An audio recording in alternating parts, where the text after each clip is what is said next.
Chondá Guarani é formado por homens e mulheres, tanto os adultos e os jovens.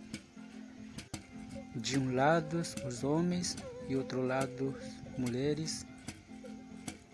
E instrumentos utilizados são os violão, violino, chocalho e tambor. A dança dos homens é um pouco diferente do que as mulheres, que é mais rasteira.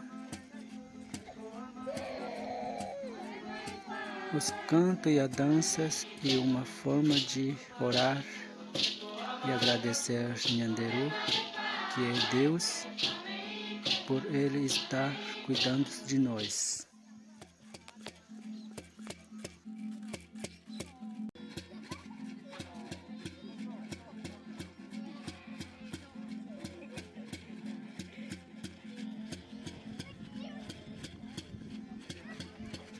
Na dança do Chondaro pode haver com participação dos adultos com mais experientes e uma mulher se haver participação das meninas, conforme orientação dos mais velhos, até criança pode participar.